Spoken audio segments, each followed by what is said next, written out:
Buenas tardes, somos Eliezer Enrique Suárez Anayil y de Margarita Lastre Cueto. En este video presentamos la evolución de la política en el marco de la educación inclusiva a partir de una línea de tiempo construida en TikTok.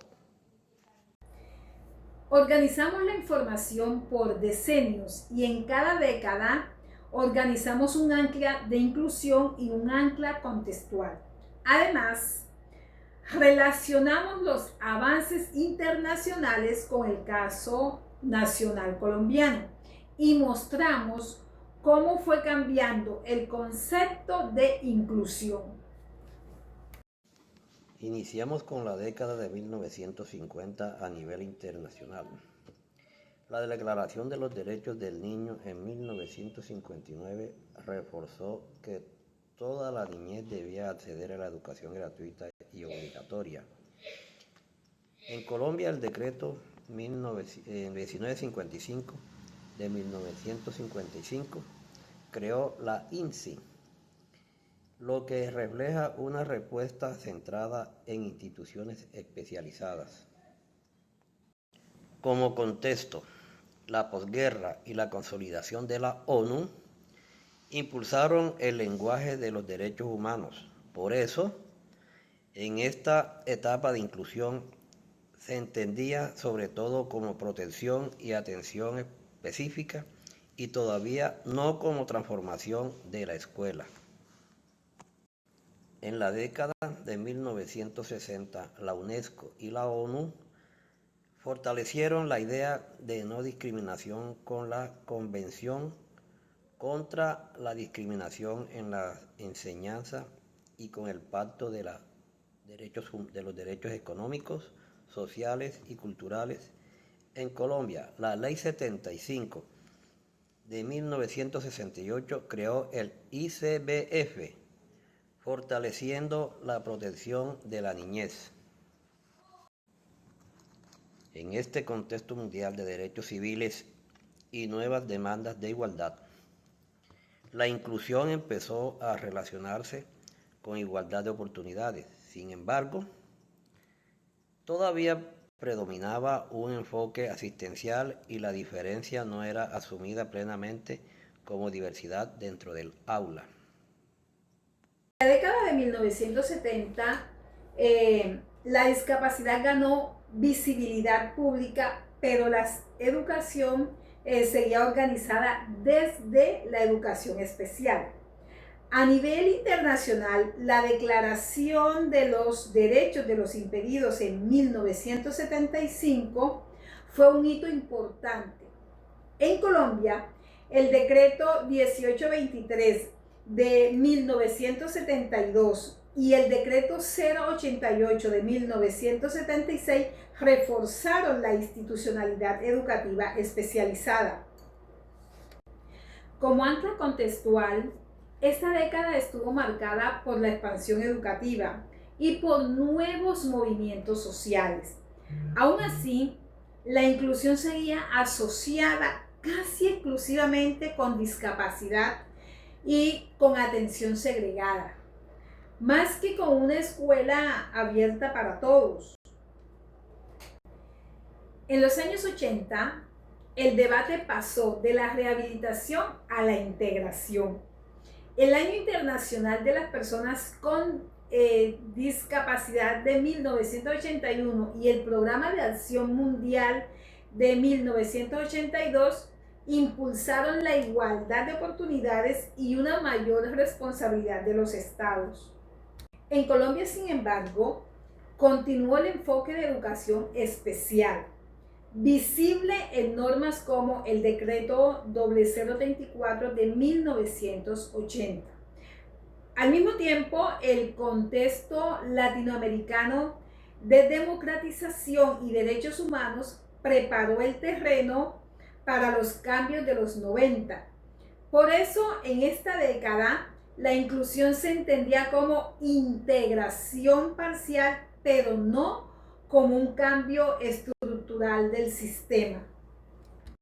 Los años 90 marcaron un giro decisivo. La educación para todos en Holstein y la Declaración de Salamanca impulsaron La idea de escuelas para todos.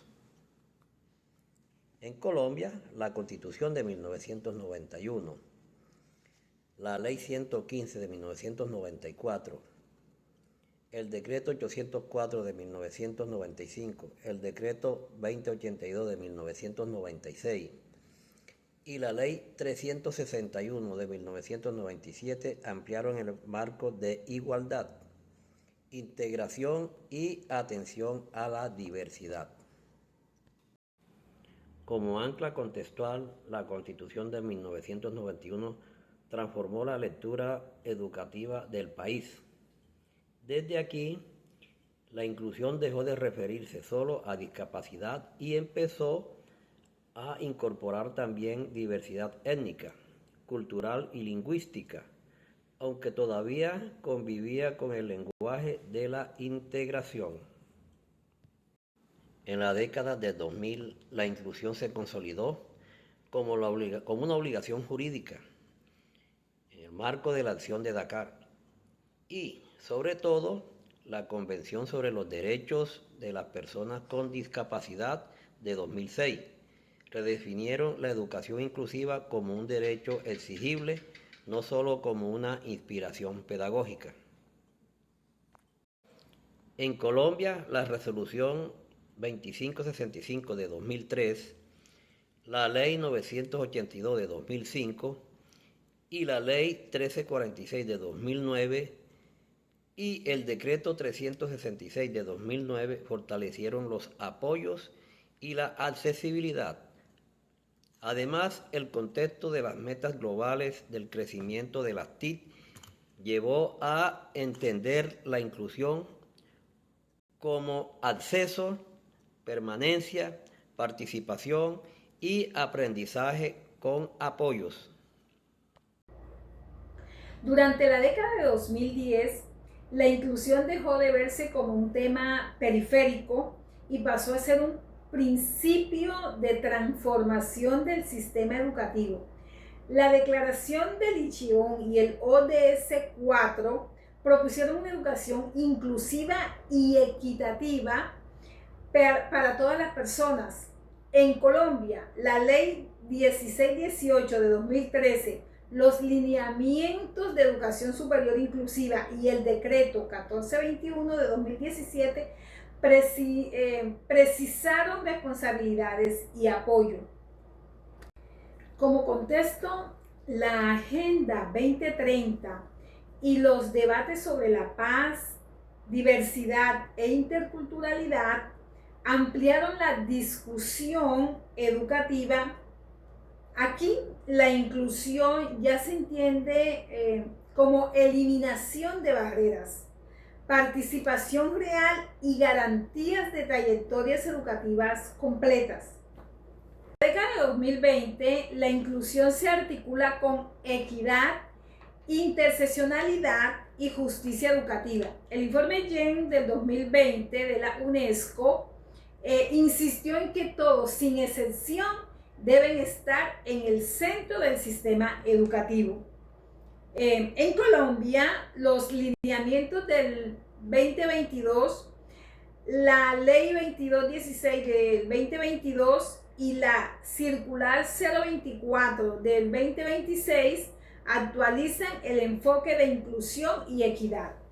En la década de 2020, la inclusión se articula con equidad, interseccionalidad y justicia educativa. El informe GEN del 2020 de la UNESCO insistió en que todos, sin excepción, deben estar en el centro del sistema educativo. En Colombia, los lineamientos del 2022, la Ley 2216 del 2022 y la Circular 024 del 2026 actualizan el enfoque de inclusión y equidad. Como balance general, esta línea de tiempo muestra que primero predominó la protección y la educación especial. Después surgió la integración y finalmente se consolidó la inclusión como transformación estructural del sistema. En conclusión, la relación entre política y norma permite ver cómo los compromisos internacionales fueron traducidos en leyes, decretos y lineamientos nacionales. Hoy, la educación inclusiva implica garantizar acceso, permanencia, participación, aprendizaje y reconocimiento de la diversidad de todas las personas. Muchas gracias.